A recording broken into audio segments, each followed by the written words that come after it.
راوی اور مروی کی جگہ بدل دو تو سارا قصہ ہی بدل کر رہ جاتا۔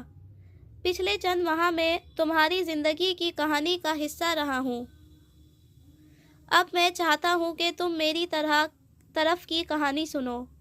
بات کے اختتام پہ وہ مسکرایا تھا۔ اسے کہتے ہیں اپنی کہانیوں کو سویپ کرنا، رائٹ؟ یو آر رائٹ، بے اختیار اس کے لبوں سے نکلا تھا۔ وہ ابھی تک پلکیں نہیں جھپک پا رہی تھی۔ وہ ماہ دسمبر کے اسلام آباد کی خوبصورت ٹھنڈی سی سے پہر تھی۔ بادل ہر سو چھائے تھے، سبز درخت، سیاہ بادل، سرمئی سڑک، ایک پرسکون ٹھنڈا سا امتزاج۔ وہ پینٹ کی جیبوں میں ہاتھ ڈالے سر جھکائے سڑک کے کنارے چل رہا تھا۔ جس ہوٹل میں اسے جانا تھا وہ وہاں سے چند گز کے فاصلے پہ تھا۔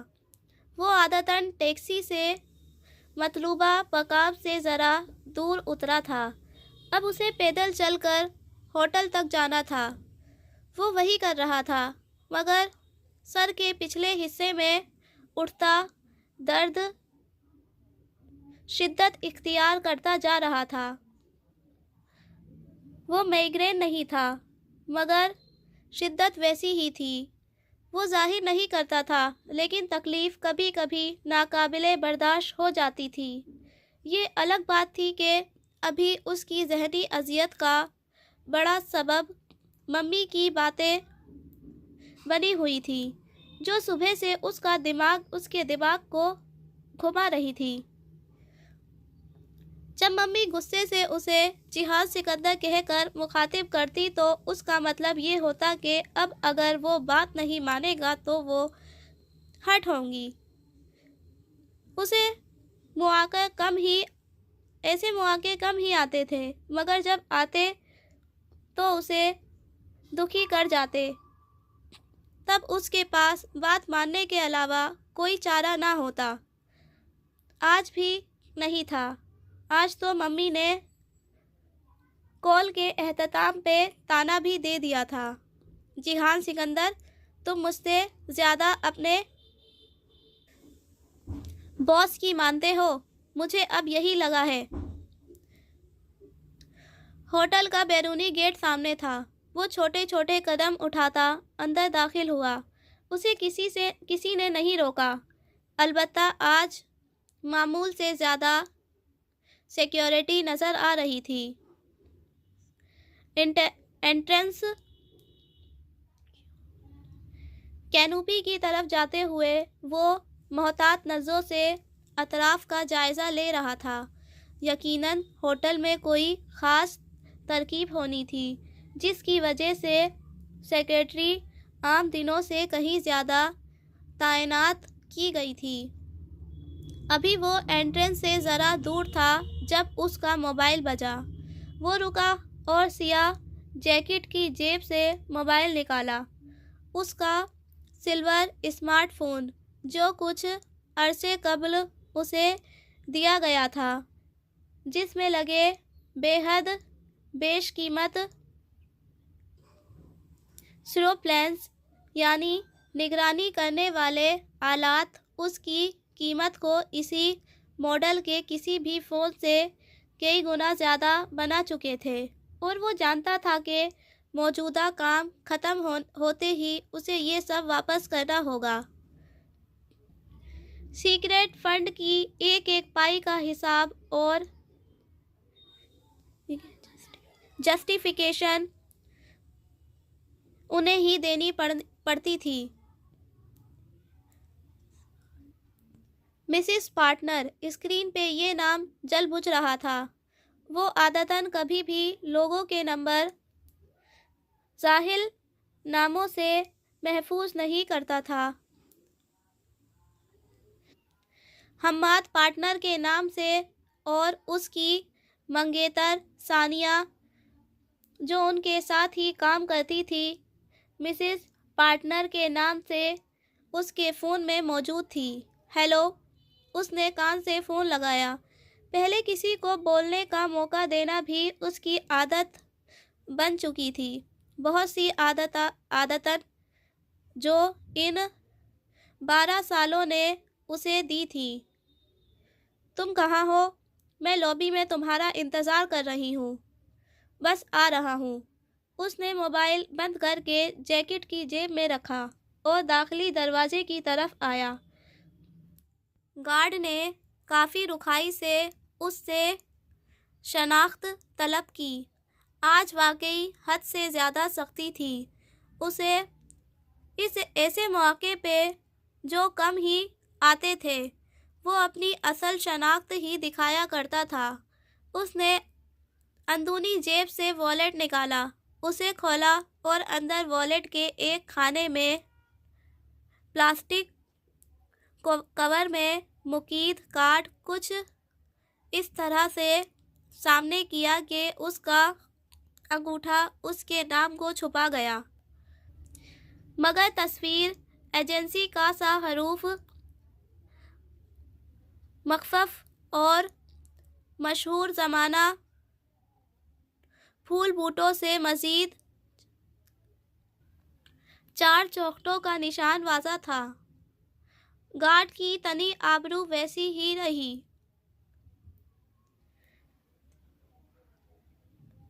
ایڑیاں خود بخود مل گئی اور سر کہتے ہوئے اس نے ذرا پیچھے ہٹ کر راستہ دیا۔ وہ سپاٹ چہرے کے ساتھ والیٹ واپس رکھتا اتر کی جانب بڑھ گیا۔ کبھی کبھی جب وہ پاکستان میں ہوتا تو اسے یہ عیش بہت اچھے لگتے۔ لابی میں داخل ہوتے ہی اس نے بنا گردن گھمائے بس نگاہوں سے چھت، فانوسی اور دیواروں کے کونوں میں لگے سیکیورٹی کیمروں کا جائزہ لیا۔ کتنے کیمرے تھے؟ ان کا رخ کیا تھا؟ ڈیوٹی پہ کتنے گارڈ موجود تھے؟ اگر آگ لگ جائے یا کوئی ایمرجنسی ہو تو فائر بریگیڈ کس طرف تھی؟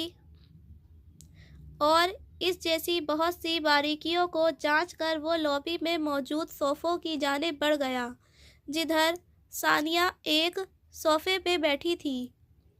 اس نے سیاہ سفید دھاریوں والی شلوار قمیص پہ سیاہ سویٹر پہن رکھا تھا، گلے میں دوپٹہ، گہرے بھورے بالوں کی اونچی پونی اور اپنے مخصوص انداز میں ٹانگ پہ ٹانگ رکھے بیٹھی ثانیہ اسے اپنی جانب متوجہ پا کر شناسائی سے مسکرائی تھی۔ وہ اس کی ایک بہت اچھی دوست تھی، اس سے جونیئر تھی، مگر حماد کی فیملی سے گہرے تعلقات کے باعث وہ ایک دوسرے کو اچھی طرح جانتے تھے۔ وہ بھی جواباً ہلکے سے مسکرا کر اس کی طرف آیا۔ وہ 2 صوفے آمنے سامنے لگے تھے، درمیان میں ایک چھوٹی میز تھی جس پہ ثانیہ کا سیاہ پاؤچ رکھا تھا، ایک قدرے بڑا پرس بھی ساتھ ہی رکھا تھا۔ وہ قریب آیا تو ثانیہ اٹھ کھڑی ہوئی۔ السلام علیکم، کیسے ہو اور کب سے ہو ادھر؟ وعلیکم السلام، فائن تھینکس، زیادہ دن نہیں ہوئے، کام سے آیا تھا۔ مقابل صوفے پہ بیٹھتے ہوئے اس نے بتایا۔ وہ کتنے دنوں سے اسلام آباد میں تھا؟ تعداد اس نے نہیں بتائی۔ دوسرے آپ کے بارے میں جتنا کم جانے اتنا ہی اچھا ہوتا ہے۔ وہ تو مجھے اندازہ تھا۔ تمہارا کام؟ اس نے بیٹھتے ہوئے آبرو سے سیاہ پاؤچ کی طرف اشارہ کیا۔ جیہان نے اثبات میں سر ہلایا۔ جتنا کر سکی کر دیا۔ تمہاری معلومات ٹھیک تھی۔ وہ سفارت خانے کی کار استعمال نہیں کرتی۔ اب اس کے سامنے بیٹھی وہ اسے دھیمی آواز میں امریکی سفارت خانے کی سیکنڈ سیکرٹری کے متعلق بتا رہی تھی، جو ویزا سیکشن کی ہیڈ تھی اور بھارتی نژاد امریکی شہری تھی۔ اسے سفارت خانے کی سیکنڈ سیکرٹری کے متعلق چند معلومات درکار تھیں اور وہ بھی بہت جلد، اس لیے اس نے صبح ثانیہ کو فون کیا تھا۔ ثانیہ تمام ضروری چیزیں لے کر آئی تھی اور اب زبانی بریفنگ دے رہی تھی۔ یو نو واٹ، وہ امریکی سفارت خانے کی ان گاڑیوں میں سے کوئی استعمال نہیں کرتی جو ہر وقت اسلام آباد میں گردش کرتی رہتی ہیں۔ ویسے ان گاڑیوں کی تعداد تقریباً 150 ہے۔ 140، اس نے مسکراہٹ کے ساتھ تصدیق کی۔ ثانیہ سر ہلا کر رہ گئی، وہ ہمیشہ اس سے زیادہ باخبر رہتا تھا۔ بہرحال وہ ان میں سے کسی گاڑی پر سفر نہیں کرتی کیونکہ اس کو ایک جگہ کہتے سنا گیا تھا کہ ان 140 گاڑیوں میں سے کسی ایک کا دروازہ بھی کھلے تو ایمبیسی کو خبر ہو جاتی ہے، اس لیے اسے ایمبیسی کی گاڑیوں سے چڑ ہے، اور یہ بھی کہ ان کی اتنی سیکیورٹی ٹی سی میں نہیں ہوتی جتنی اسلام آباد میں ہوتی ہے۔ اس کے باوجود امریکی سفارت کار خود کہہ کر اپنی پوسٹنگ اسلام آباد کرواتے ہیں، کراچی سے بھاگتے ہیں، مگر اسلام آباد تو ان کے لیے جنت ہے۔ چند منٹ وہ دونوں سفارت خانے کی باتیں کرتے رہے، نام لیے بغیر بے ضرر سی باتیں۔ پھر لمحے بھر کو جب دونوں خاموش ہو گئے تو ثانیہ نے موضوع بدلا۔ کوئی اور کام بھی ہے اسلام آباد میں؟ اس نے سرسری سا پوچھا، مگر وہ جانتا تھا وہ کس طرف اشارہ کر رہی ہے۔ ہاں، 2 دن بعد میرے کزن کی مہندی ہے اور ممی چاہتی ہے کہ میں وہ اٹینڈ کروں۔ اور تم کیا چاہتے ہو؟ وہ پتلیاں سکوڑے بغور اسے دیکھ رہی تھی، وہی تیکھا انداز جو ان کے ہم پیشہ افراد میں کثرت سے پایا جاتا تھا۔ مجھے معلوم نہیں، بس میں ان لوگوں سے نہیں ملنا چاہتا۔ ملو گی نہیں تو بات آگے کیسے بڑھے گی؟ تمہارا نکاح ہو چکا ہے تمہارے ماموں کے گھر، اس طرح اس بیچاری لڑکی کی زندگی تو مت لٹکاؤ، یا نبھاؤ یا چھوڑ دو۔ بات کے اختتام پہ اس نے ذرا سے کندھے اچکائے۔ جیہان نے زخمی نگاہوں سے اسے دیکھا۔ ثانیہ کے لیے یہ تبصرہ کرنا کتنا آسان تھا۔ چھوڑ ہی تو نہیں سکتا، ممی بہت ہرٹ ہوں گی۔ ایک ہی تو صورت ہے کہ وہ اپنے بھائیوں کے ساتھ پھر سے ایک ہو جائیں۔ یہ راستہ میں کیسے بند کر دوں؟ تو پھر نبھاؤ۔ کتنے عرصے سے تم اس بات کو لٹکا رہے ہو؟ جا کر مل لو نا اپنے ماموں سے۔ میں ان کے گھر جاؤں، ان سے ملوں، ان کے ساتھ تعلقات پھر سے استوار کروں۔ میرا دل نہیں چاہتا یہ سب کرنے کو، اس نے بے بسی سے سر جھٹک کر کہا تھا۔ اپنے ملک میں اپنے دوستوں کے ساتھ بس یہی وہ مقام تھا جہاں وہ اپنے دل کی بات کہہ دیا کرتا تھا۔ دیکھو جیہان، انسان اپنا کیا بہت جلد بھول جاتا ہے، وہ بھی بھول چکے ہوں گے۔ تم جاؤ اور ان کو ایک مثبت اشارہ دو، اس سے وہ یہ جان لیں گے کہ تم اور تمہاری ممی ان کے ساتھ رشتہ رکھنا چاہتے ہو۔ وہ تمہیں بہت اچھا ویلکم دیں گے۔ وہ کرسی پہ ذرا آگے ہو کر بیٹھی، گویا سمجھا رہی تھی، مگر وہ سمجھنا نہیں چاہتا تھا۔ میں رشتہ نہیں نبھا پاؤں گا۔ میں کیوں ان کو دھوکہ دوں؟ کیوں ان کی بیٹی کے ساتھ زیادتی کروں؟ دیکھو، میں جھوٹ بول کر شادی نہیں کروں گا، اور سچ جاننے کے بعد وہ اپنی بیٹی سے میری شادی نہیں کریں گے۔ بات پھر وہی آ جائے گی کہ ممی ہرٹ ہوں گی۔ وہ شدید قسم کے مخمصے میں تھا، یا شاید وہ مسئلہ حل ہی نہیں کرنا چاہتا تھا۔ ضروری نہیں ہے کہ چیزیں ویسی ہی ہوں جیسے تم سوچ رہے ہو۔ تم انہیں بتانا کہ تم کیا جاب کرتے ہو، اس کی کیا پیچیدگیاں ہیں، کیا مجبوریاں ہیں، اور یہ کہ تم یہ جاب نہیں چھوڑ سکتے۔ مجھے یقین ہے کہ وہ انڈرسٹینڈ کریں گے۔ جیہان نے نفی میں سر ہلایا۔ لابی میں پس منظر میں دھیما سا بجتا میوزک جیسے ایک دم سے بہت تلخ ہو گیا تھا۔ تم میرے ماموں کو نہیں جانتی۔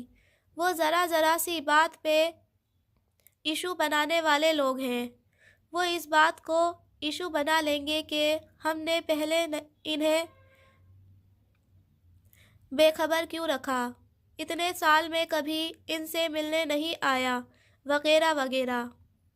اپنے تمام رویے، سب تلخ باتیں، سب بھلا کر وہ پھر سے ممی پہ چڑھ دوڑیں گے، اور نتیجتاً ممی ہرٹ ہوں گی۔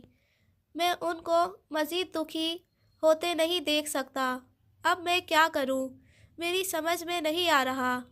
ثانیہ چند لمحے خاموشی سے اسے دیکھتی رہی، پھر آہستگی سے بولی، جیہان، اگر ہر چیز بالکل ویسی ہو جیسے تم کہہ رہے ہو، اور وہ واقعی تمہاری ممی کو پھر سے ہرٹ کرے، تو تب بھی وہ اتنی مضبوط تو ہے کہ بہادری سے مقابلہ کر سکتی ہے، اور یہ بات تم اچھی طرح جانتے ہو۔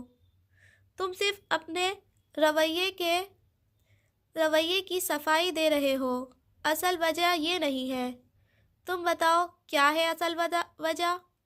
اس نے سنجیدگی سے دیکھتے ہوئے ثانیہ سے پوچھا۔ وہ جانتا تھا کہ وہ ٹھیک کہہ رہی ہے، پھر بھی وہ اس کے منہ سے سننا چاہتا تھا۔ اصل وجہ یہ نہیں ہے جو تم بتا رہے ہو، کیونکہ میں تمہیں جانتی ہوں۔ مجھے یقین ہے کہ تم جب انہیں بتاؤ گے کہ تم صرف ایک آرمی آفیسر نہیں بلکہ ایک جاسوس بھی ہو، اور وہ اس پہ رد عمل ظاہر کریں، تب بھی تم آدھے گھنٹے میں انہیں مطمئن اور قائل کر لو گے۔ نہیں، میں انہیں قائل نہیں کر سکتا۔ وہ جانتے بوجھتے کبھی بھی اپنی بیٹی کی شادی کسی ایسے جاسوس سے نہیں کریں گے جس کی زندگی کا کوئی بھروسہ نہیں ہو، جو ان کی بیٹی کے ساتھ نہ رہے بلکہ کسی دوسرے ملک میں کسی دوسرے نام کے ساتھ زندگی گزارے، جو وہاں مر بھی جائے تو مہینوں ان کی بیٹی کو پتہ نہ چلے کہ اس کی قبر کہاں ہے۔ اذیت سے کہتے ہوئے وہ کرسی پہ ذرا پیچھے ہوا۔ آنکھوں کے سامنے روح کو زخمی کر دینے والا منظر پھر سے لہرایا تھا۔ اناتولیہ کے قدیم شہر میں اس بڑے سے دالان کے فوارے کے ساتھ کھڑا گھوڑا، اور اس کی کمر پہ اوندھے منہ لادا گیا وہ وجود۔ اس نے سر جھٹکا۔ ایسی کوئی بات نہیں ہے، یہ اصل وجہ نہیں ہے۔ تمہیں پتہ ہے تمہارا مسئلہ کیا ہے؟ قدرے خفگی سے کہتی وہ، باہم ملی مٹھیاں میز پہ ٹکاتے ہوئے آگے ہوئی۔ تم اپنے ماموں سے ڈرتے ہو۔ ایسی کوئی بات نہیں ہے۔ بیزاری سے ہاتھ جھلا کر وہ دوسری طرف دیکھنے لگا۔ ایسی ہی بات ہے، تم ابھی تک اپنے احساس کمتری سے چھٹکارا نہیں پا سکے کہ وہ تمہیں تمہارے ابا کا طعنہ دیں گے اور تم ان کے سامنے سر نہیں اٹھا سکو گے۔ کم آن جیہان، اب اس چیز سے باہر نکل آؤ۔ جیہان نے جواب نہیں دیا۔ وہ ذرا سی گردن موڑے دائیں جانب دیکھتا رہا۔ مجھے حیرت ہوتی ہے کبھی کبھی تم پہ، اتنا قابل افسر، اتنا شاندار ٹریک ریکارڈ، ایجنسی کے بہترین ایجنٹ میں سے ایک، پھر بھی تم اپنے اندر کے احساس کمتری سے نہیں لڑ سکتے۔ تم اپنے ابا کے کسی جرم میں شریک نہیں رہے ہو جیہان۔ جیہان اس کی بات نہیں سن رہا تھا، وہ اس کی طرف متوجہ نہیں تھا، وہ کہیں اور دیکھ رہا تھا۔ ثانیہ نے اس کی نگاہوں کے تعاقب میں دیکھا۔ لابی کے دوسرے کونے میں صوفے پہ دو لڑکیاں بیٹھ رہی تھیں، ایک نیلے لباس میں تھی اور دوسری سیاہ میں۔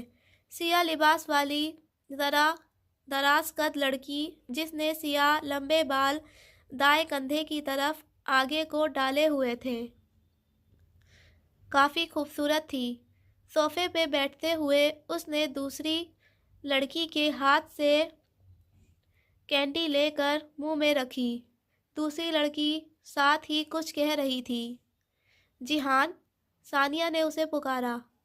وہ ذرا چونک کر اس کی طرف متوجہ ہوا۔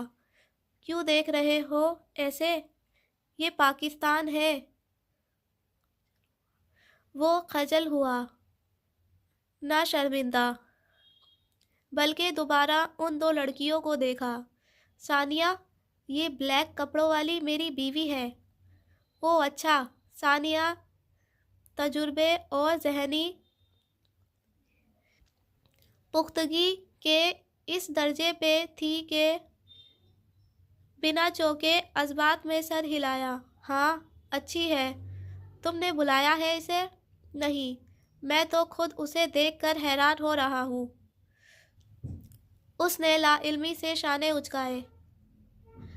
آر یو شور یہ وہی ہے؟ ہاں، میں نے اس کی پکچر دیکھ رکھی ہے۔ ثانیہ نے اب کے ذرا احتیاط سے گردن پھیر کر اسے دیکھا۔ سیاہ لباس والی کو جیسے مرچیں لگی تھیں۔ کینڈی غالباً مرچوں والی تھی۔ اس کی آنکھوں میں پانی آ گیا تھا اور ناک سرخ پڑ گئی تھی۔ وہ جیسے خفگی سے ساتھ والی کو ڈانٹنے لگی جو ہنس رہی تھی۔ کیا وہ تمہیں پہچان لے گی؟ معلوم نہیں، میں تصویروں کے معاملے میں احتیاط برتتا ہوں۔ سو شاید نہیں۔ وہ بہت غور سے دور بیٹھی لڑکی کا سرخ پڑتا چہرہ دیکھ رہا تھا۔ اتنی نزاکت، اسے مایوسی ہوئی تھی۔ یہ یہاں کیا کر رہی ہے؟ وہ جیسے خود سے بولا۔ پتہ کرو۔ ثانیہ کی بات پہ اس نے اثبات میں سر کو جنبش دی۔ وہ اٹھ گئی۔ اسی وقت سیاہ لباس والی لڑکی کلائی پہ بندھی گھڑی دیکھتی اٹھی تھی۔ انہیں شاید کہیں پہنچنا تھا۔ یہ کہاں پڑھتی ہے؟ ثانیہ نے جاتے ہوئے پوچھا۔ انٹرنیشنل اسلامیت یونیورسٹی، شریعہ اینڈ لاء، 7واں سیمسٹر۔ ممی کی دی ہوئی معلومات اس نے جو کی تیوں دہرا دی، اور اس کا نام حیا سلیمان ہے۔ ثانیہ سر ہلا کر آگے بڑھ گئی۔ وہ دونوں لڑکیاں اب لابی پار کر رہی تھیں۔ ثانیہ سیدھی ان کے پاس نہیں گئی، بلکہ پہلے اس نے قریب بنے کیفے کی طرف جاتے راستے پہ تیز تیز چلتے ایک ویٹر کو روکا اور اس سے ٹرے لی جس میں کافی کے 4 کپ رکھے تھے۔ وہ یقیناً عملے سے واقف تھی، سو ویٹر سر ہلا کر آگے چلا گیا۔ ثانیہ ٹرے اٹھائے ان دو لڑکیوں کی طرف بڑھ گئی جو اب لوبی کے آخری سرے تک پہنچ چکی تھی۔ اس نے کچھ کہہ کر انہیں روکا۔ وہ دونوں پلٹی تھی۔ اتنی دور سے وہ ان کی گفتگو نہیں سن سکتا تھا مگر ان کے تاثرات بخوبی دیکھ رہا تھا۔ ثانیہ نے ٹرے اسی لیے پکڑ رکھی تھی تاکہ وہ یہ تاثرات دے سکے کہ وہ لوبی کے قریب ہی کیفے جس میں سیلف سروس موجود تھی سے اٹھ کر آئی ہے۔ اس کیفے کے انٹرنس پہ آ کر آپ موجود ہوں تو لوبی وہاں سے صاف نظر آتی ہے اور ان سے بات کر کے وہ فوراً سیدھی جیہان کی طرف آنے کی بجائے اندر کیفے میں چلی گئی تاکہ وہ لڑکیاں اس طرف نہ دیکھ پائیں جہاں وہ بیٹھا تھا۔ سیاہ لباس والی لڑکی اچنبھے سے نفی میں سر ہلاتی کچھ کہہ رہی تھی۔ ان سے کافی فاصلے میں بیٹھا وہ انہیں ہی دیکھ رہا تھا۔ دفعتاً اسے احساس ہوا کہ وہ اکیلا نہیں ہے بلکہ دوسرے بہت سے لوگ بھی جو آس پاس سے گزر رہے تھے گردن موڑ کر ایک دفعہ اس پہ نگاہ ضرور ڈالتے تھے۔ اس نے قدرے بے چینی سے پہلو بدلا۔ اسے کیا برا لگا تھا وہ فیصلہ نہ کر سکا۔ چیریٹی لنچ ہے کوئی اسی لیے آئی ہے۔ ثانیہ ان کو بھیجنے کے بعد کیفے چلی گئی تھی اور اب جبکہ وہ لڑکیاں اندر جا چکی تھیں وہ واپس آئی اور صوفے پہ بیٹھتے ہوئے بتانے لگی۔ اس نے اثبات میں سر ہلایا۔ غیر معمولی سیکیورٹی کی وجہ سے اس کی سمجھ میں آ گئی تھی۔ کیا بات ہوئی؟ وہ سرسری سے انداز میں پوچھنے لگا۔ بس وہی پرانا حربہ کہ آپ کو میں نے اصول الدین ڈپارٹمنٹ میں دیکھا تھا اور متوقع طور پہ اس نے مجھے نہیں پہچانا۔ پھر میں نے پوچھ لیا کہ ادھر کس لیے آئی ہیں وہ سو اس نے بتا دیا۔ وہ خاموشی سے بیٹھا رہا۔ کچھ اسے بہت برا لگا تھا۔ پھر جاؤ گے آج اس کے گھر؟ ہاں جاؤں گا۔ اس نے اثبات میں سر ہلایا مگر وہ اچھا نہیں محسوس کر رہا تھا۔ اسے عجیب سے اتفاق نے ایک دم بہت کچھ بدل دیا تھا۔ خالی ہاتھ مت جانا، کچھ لے کر جانا۔ میں ترکی سے ان کے لیے کچھ نہیں لایا، خالی ہاتھ ہی جاؤں گا۔ اچھا پھر کچھ خرید کر لے جانا، اچھا امپریشن پڑے گا۔ چلو چل کر کچھ کھاتے ہیں۔ وہ جیسے جان گئی تھی کہ اس کا موڈ اچھا نہیں ہے سو اٹھتے ہوئے بولی۔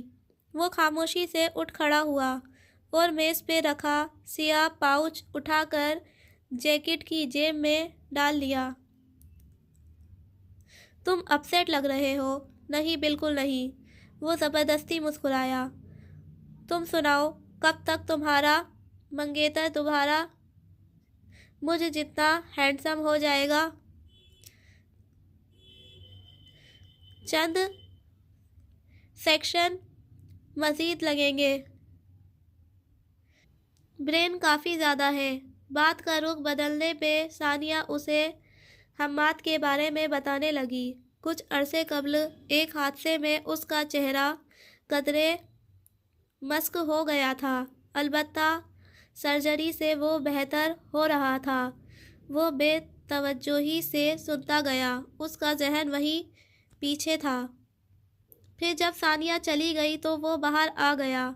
اسلام آباد کی ٹھنڈی سرمئی سڑک کے کنارے چلتے ہوئے اس کے دل و دماغ میں ثانیہ کی باتیں مسلسل گونج رہی تھیں۔ اس چیز سے باہر نکل آؤ۔ تم اپنے ابا کے کسی جرم میں شریک نہیں رہے ہو جیہان۔ اس چیز سے باہر نکل آؤ۔ اذیت کی ایک شدید لہر اس کے اندر اٹھی۔ آنکھوں کے سامنے وہ زخمی کر دینے والا منظر پھر لہرایا۔ ثانیہ غلط تھی۔ ایک جرم میں وہ اپنے باپ کے ساتھ کسی حد تک شریک رہا تھا۔